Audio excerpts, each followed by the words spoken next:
Welcome. In this video, we are going to discuss about the special purpose diodes. The most common special purpose diodes are Zener diode, light emitting diode, and photodiode. We will be discussing one by one in this video. Zener diode. Zener diode is a special purpose diode that is designed to operate in the reverse biased condition. Okay, so this diode allows the current to flow backwards when a certain reverse voltage, which is known as Zener voltage, is reached.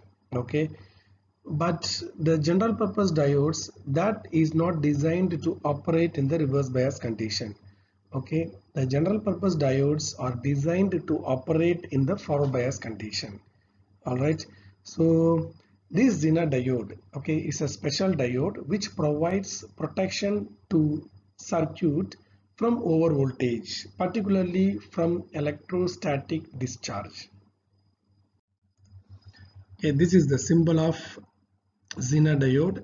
Okay, it is similar to the diode. The only difference is at the end. Okay, since it allows current to flow during forward bias condition as well as reverse bias condition, so the symbol has been slightly modified like this.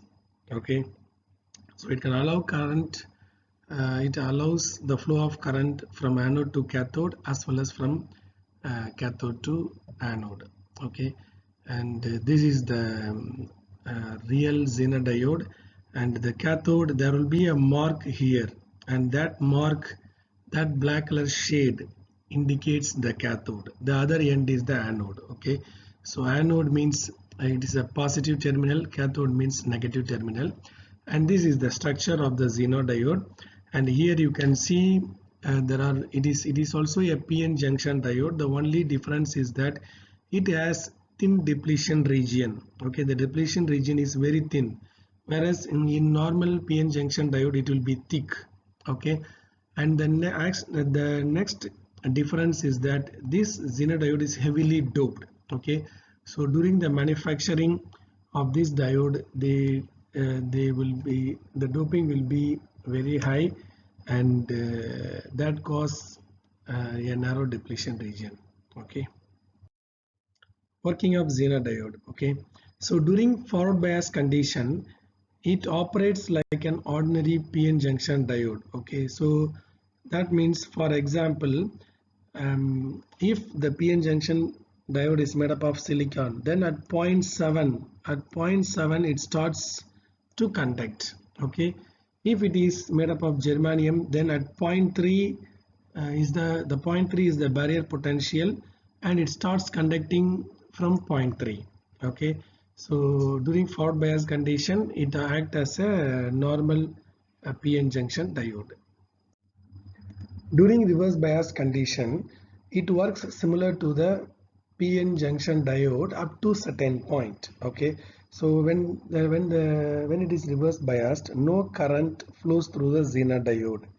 Okay, but this Zener diode is having a specified reverse voltage called the Zener voltage. Okay, so when that voltage is reached, then it allows the current to flow through the diode during the reverse bias condition.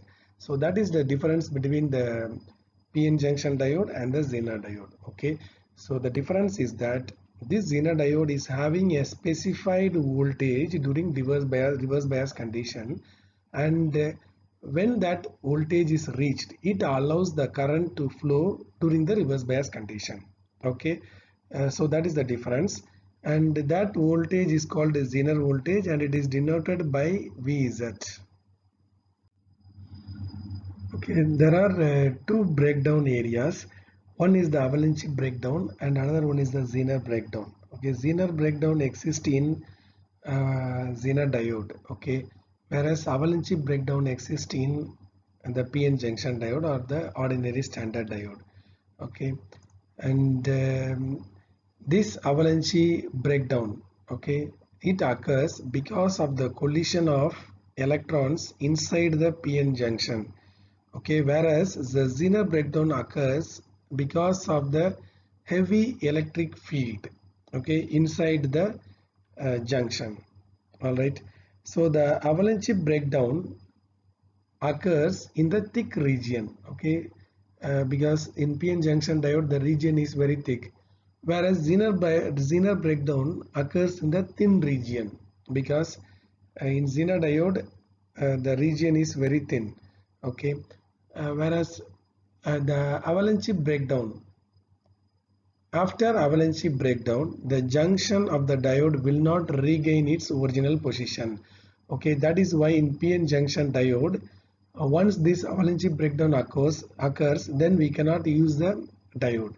Whereas in Zener breakdown, it can regain its original position. The Zener breakdown can regain its original position after the Zener breakdown. Okay, so that allows the Zener diode to work under this condition.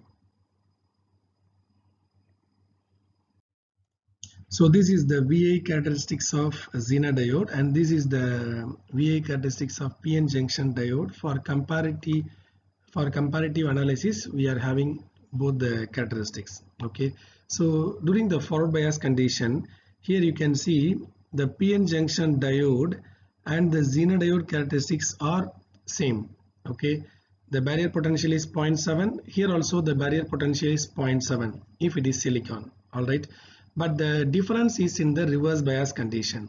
Here you can see the avalanche breakdown, and in case of the avalanche breakdown in case of PN junction diode, and here it is called as Zener breakdown.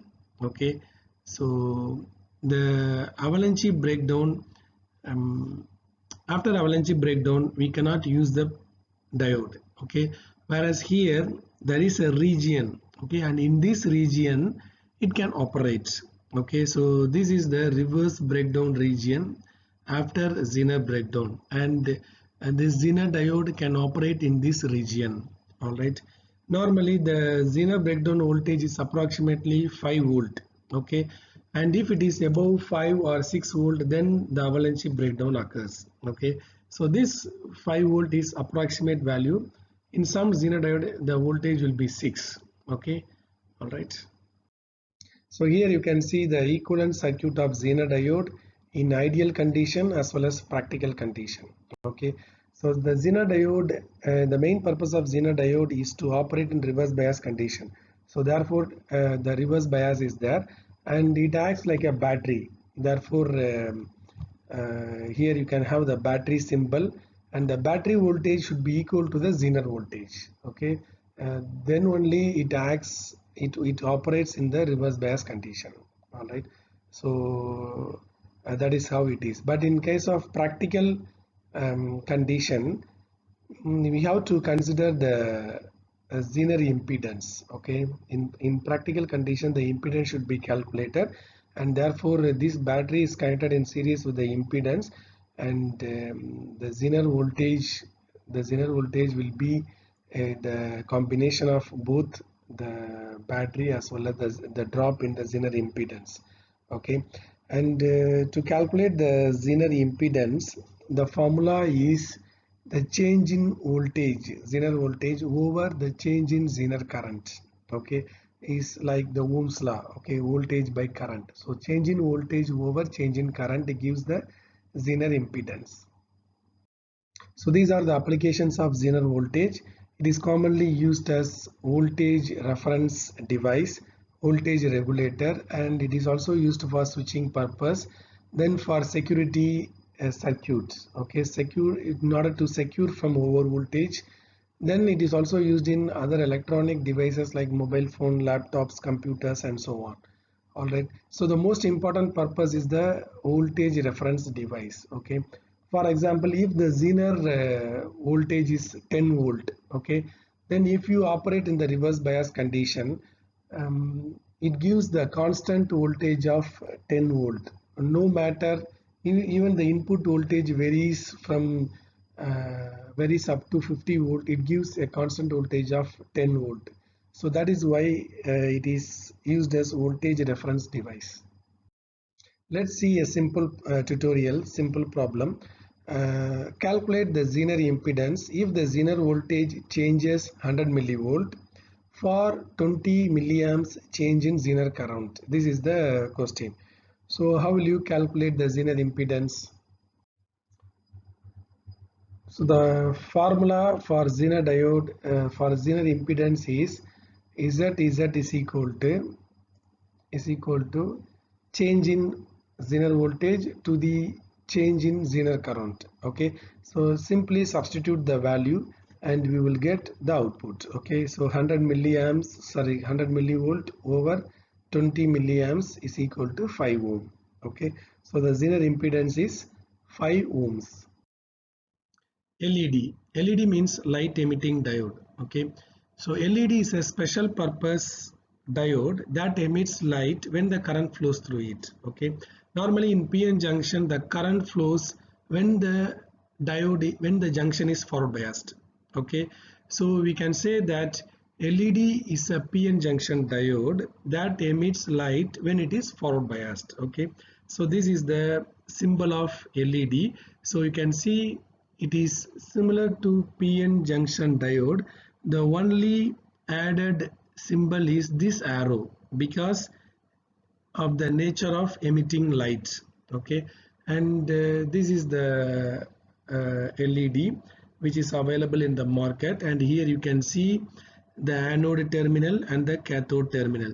Anode terminal is the positive terminal and it is very long. Okay, cathode terminal is a negative terminal and it is naturally it will be very short.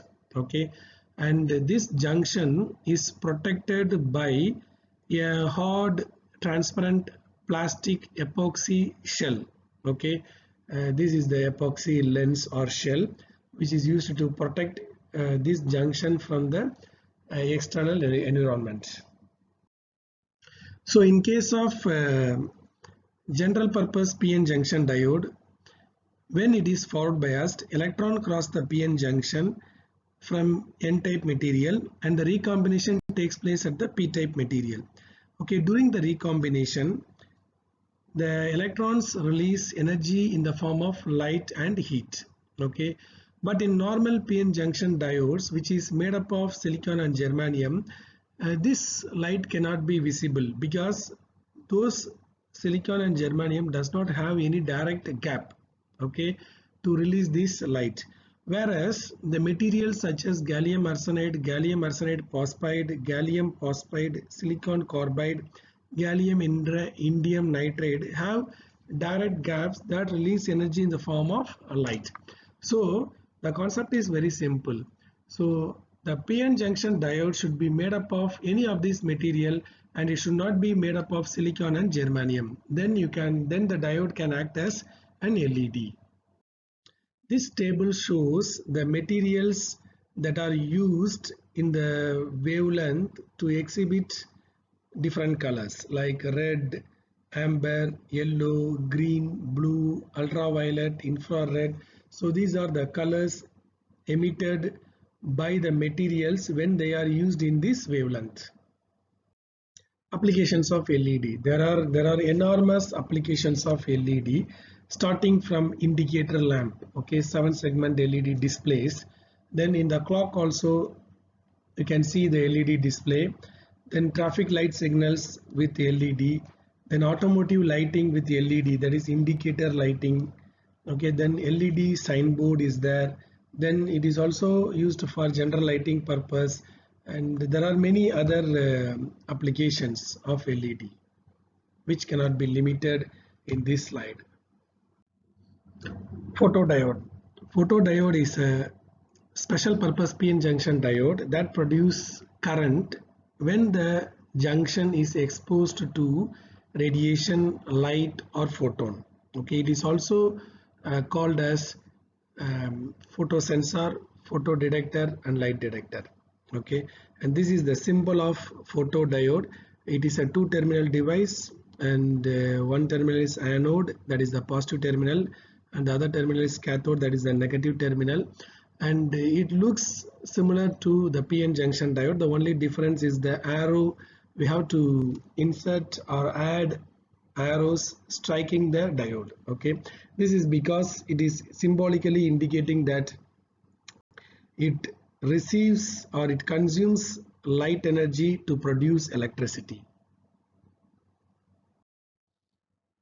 So here the photodiode is a PN junction diode that is operated under reverse bias condition. Okay, so we know that under reverse bias condition there will be a small leakage current, and that current is due to the minority charge carriers. Okay, and here that current is called as a dark current in photodiode. Okay, so in order to increase this current, okay, the depletion region or the junction is exposed to radiation. When it is exposed to radiation, the more minority charge carriers are generated and the current increases. Okay, so when the radiation is increased, the reverse current is increased and the current flows through the junction or the depletion region, and that is the working principle of photodiode. Thank you.